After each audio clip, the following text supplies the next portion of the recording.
반갑습니다. 네. 오늘도 행보학교가 열렸는데 저번에 우리가 찐쌤한테 주도주에 대한 부분을 좀 배워봤잖아요. 특히나 경기랑 주식시장이랑 주도주의 좀 상관관계에 대해서 배웠는데 그때 우리 찐쌤이 또 내주셨던 숙제가 있었어요. 혹시 다들 한 번쯤 생각해 보셨을까요? 자, 네.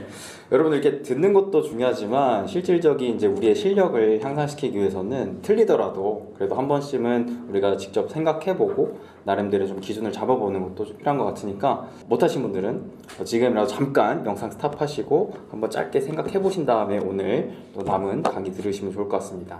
오늘은 또 찐쌤이 특별히 주도주에 대해서 좀 더 좀 자세하게 설명해 주신다고 하니까요. 오늘 이 시간 빌어서 우리가 주도주에 대해서 좀 더 자세하게 듣고 실질적으로 우리의 계좌에도 조금씩 주도주를 좀 잡아보는 우리가 좀 되길 소망하면서 그러면 우리 찐쌤 한번 다시 모셔보도록 하겠습니다.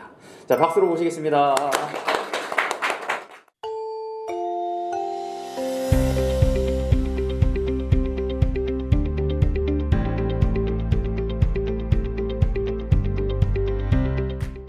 네, 김진희입니다. 네, 반갑습니다. 뭐 이렇게 되게 쑥스럽긴 한데, 이것도 참 재주예요. 이 주도주라는 걸 가지고 지금 몇 시간째 떠들기 시작을 하고 있잖아요. 이것도 능력이다. 제가 가진 유일한 능력 중에 하나다. 이렇게 생각을 하고요. 사기지 뭐. 그러면 지난번에 기억이 좀 나세요?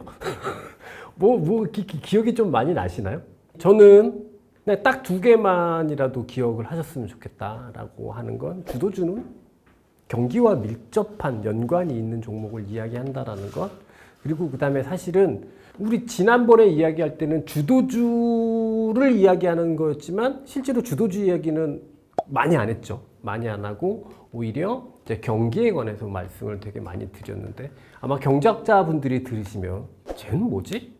무슨 저런 잡스러운 경제론이 있는 거지? 이렇게 생각하실 수도 있는데 주식시장 입장에서 생각할 땐 굉장히 오히려 더 접근하기 쉬운 방법이라고 생각을 했고 그 경기 중에는 혁명적인 경기가 있을 수 있고 혁명이 없는 그런 경기의 순환도 있을 수 있고 그 과정에서 주도주는 탄생한다라는 말씀을 드린 바 있습니다. 이제 오늘은 어떤 말씀을 드릴 거냐면 요거보다 조금 더 한 발짝 깊이는 더 이상은 안 들어가요. 내가 모르기 때문에 그 이상은 안 들어가는데 한 발짝 조금 더 들어가보는 시간을 가져볼 건데요.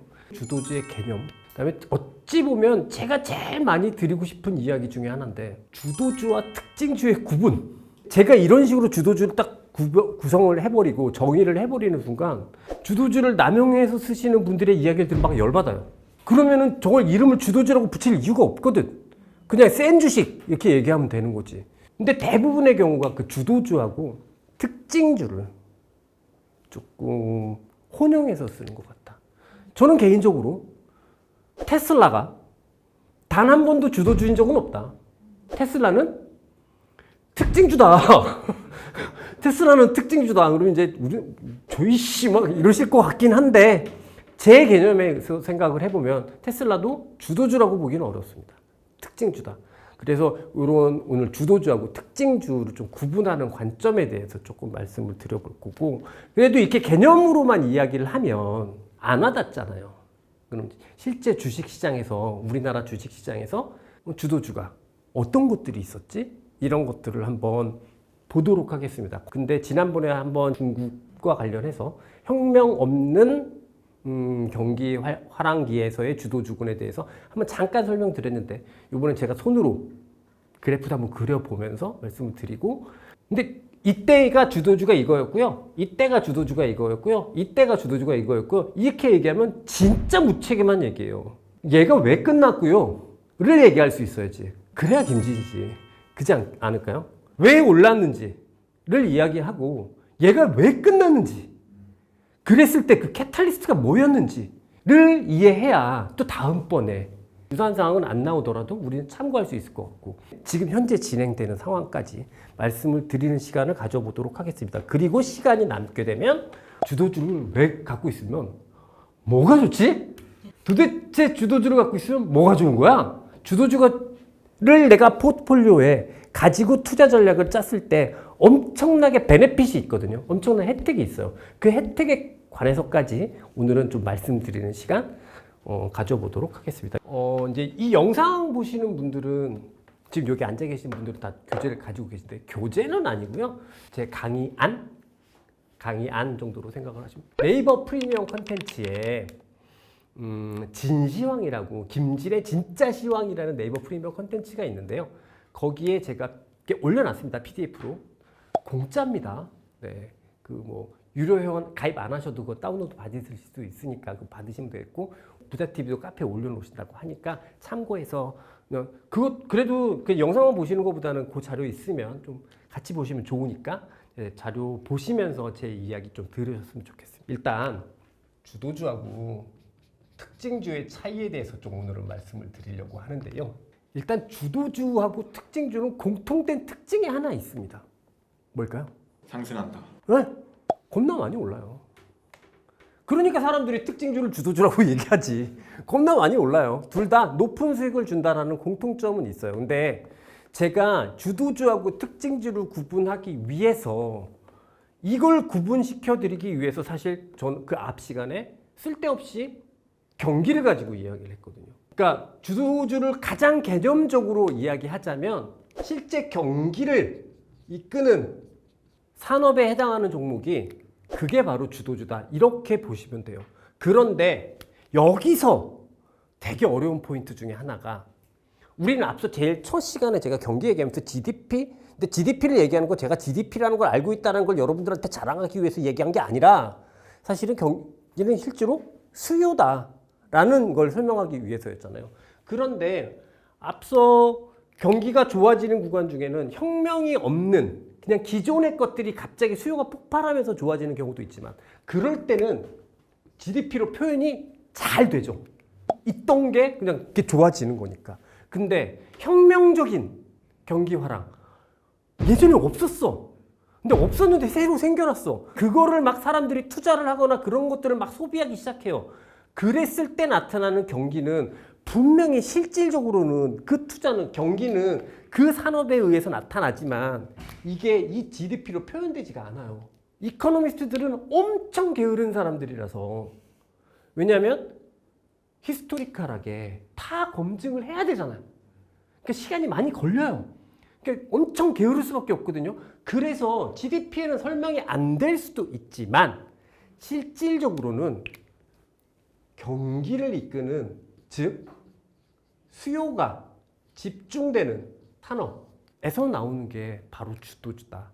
이 말씀을 꼭 지난번에 한번 드렸는데 이제 오늘 시점에서 가장 중요한 포인트다라고 말씀을 드리고 싶어요. 다만 경기를 이끄는 산업이라고 얘기를 했잖아요. 그럼 이런 산업이 대형주일까요? 중소형주일까요? 중소형주는 나오기가 힘들겠죠. 실제로 경기를 이끄는 산업이어야 하니까. 충분히 경기를 이끌어낼 수 그래서 대부분의 경우가 대형주에서 주도주로 나옵니다. 중소형주에서 주도주가 나오는 케이스는 거의 없습니다. 반면에 특징주는 대형주일 수도 있겠지만 중소형주일 수도 있겠죠. 다 가능. 대형주일 수도 있고 중소형주일 수도 있고 다 가능하다. 특징주도 주가가 오르잖아요. 이 해당하는 산업은 경기가 좋겠지. 경기가 나쁜데 이 해당하는 산업, 요 산업의 업황은 경기가 좋겠죠. 늘 지구가 망하더라도 좋아지는 산업은 있잖아요. 코로나가 터져서 죽을 것 같은데 언택트는 좋아지잖아. 그래서 이 특징주도 자기의 업황은 좋을 거예요. 좋을 거예요. 항상 좋을 거예요. 근데 이게 경기에 영향을 주느냐?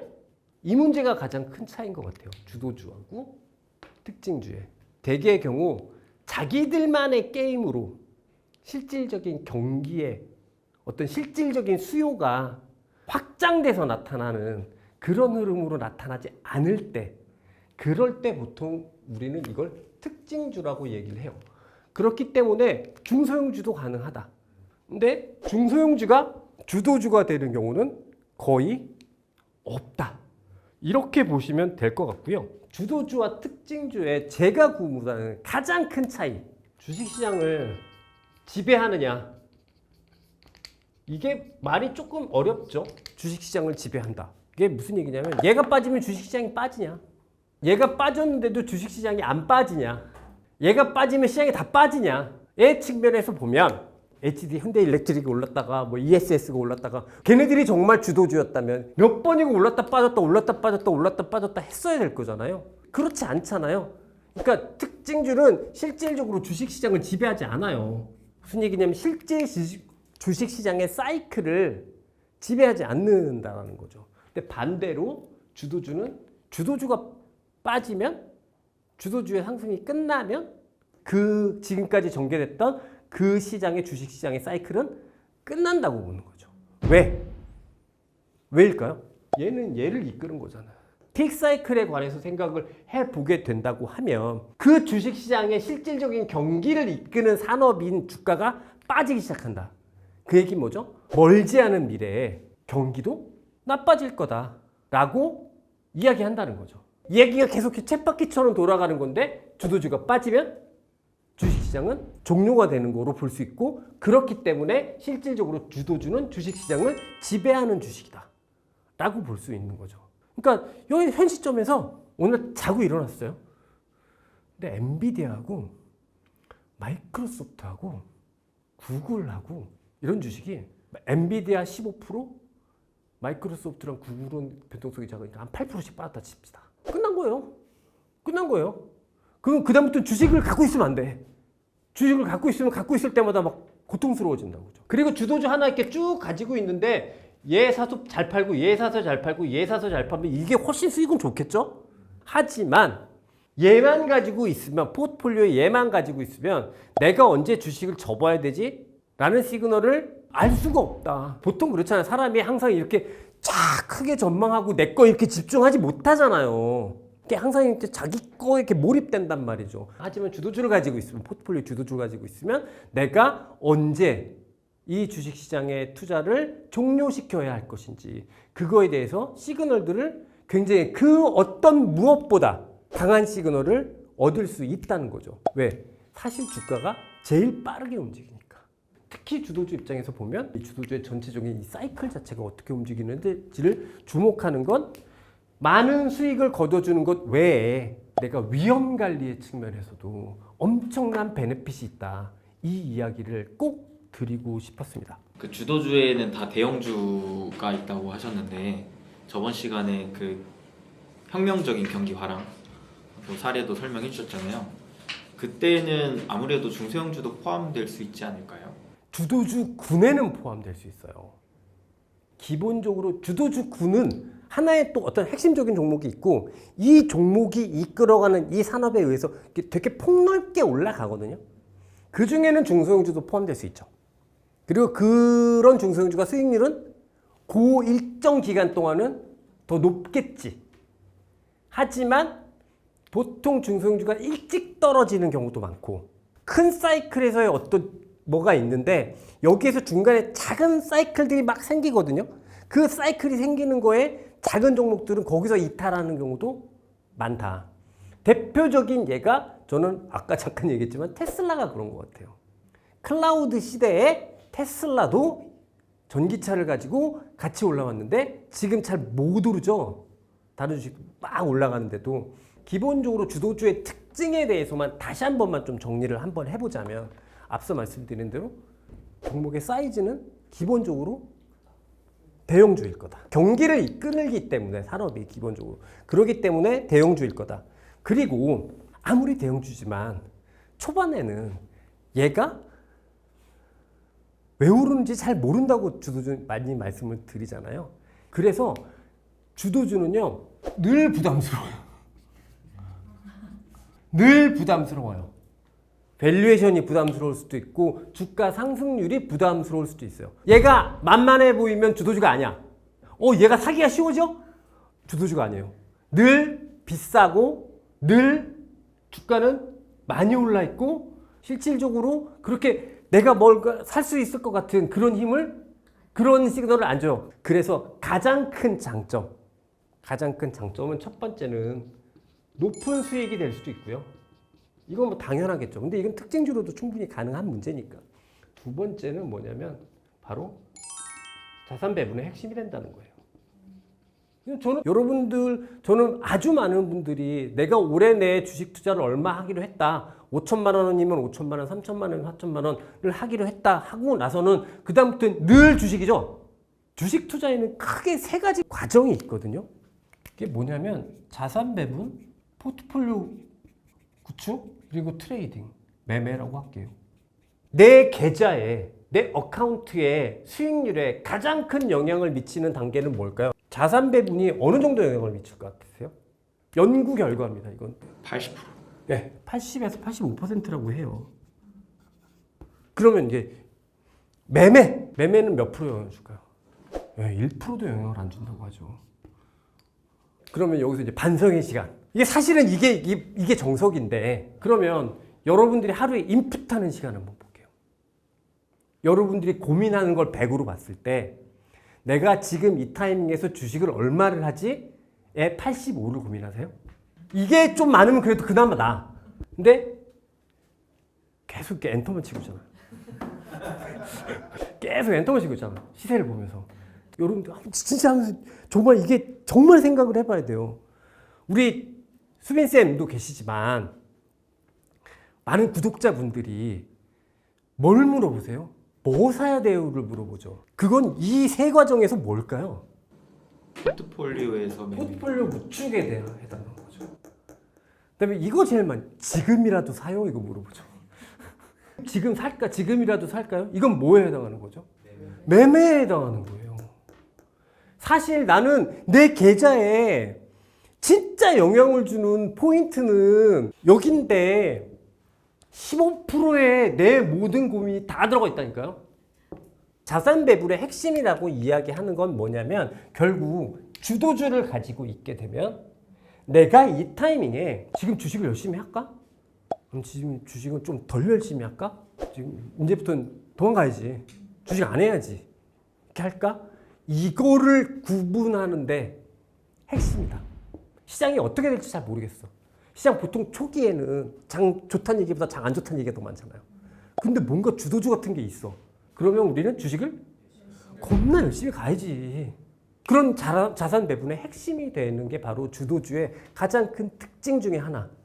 오늘 말씀드리는 거의 가장 큰 핵심은 주도주하고 특징주를 좀 구분하실 수 있어야 된다. 특징주는 경기하고 밀접한 연관이 없어야 된다. 똑같이 많이 오를지 모르겠지만 얘 올랐다가 빠지니까 다음 주도주는 이라는 유튜브를 보지 말자. 반성합니다. 뭔 얘기인지 알겠죠? 얘가 올랐다 빠졌는데 자, 삼평식품 다음에 주도주는 이건 보지 말자. 실제로 지금 제가 드리고 있는 말씀을 베이스로 바탕으로 주도주를 이해하고 있으면 주도주를 가지고 있는 효용이 발생하잖아요. 자산 배분의 가장 핵심적인 역할을 한다는 그 효용이 발생을 하기 때문에 좀 구분하자. 그래서 대부분의 경우는 경기랑 관련이 있기 때문에 대형주일 거고, 그다음에 앞서 말씀드린 대로 밸류에이션이면 밸류에이션, 주가 상승률이면 주가 상승률 늘 다 부담스럽다. 여러분들도 이제 이 영상 보시니까 수빈쌤한테 질문을 막 던지실 거잖아요. 근데 그때 던질 때 뭐 사야 돼요? 지금 사도 돼요? 이거보다 지금 주식을 열심히 할까요? 내가 지금 주식을 많이 할까요? 아니면 좀 쉬어야 되는 거 아닌가요? 이거를 더 많은 질문을 던지셔 주셨으면 수빈쌤도 더 기분이 좋아지시지 않을까 이런 생각을 해봅니다.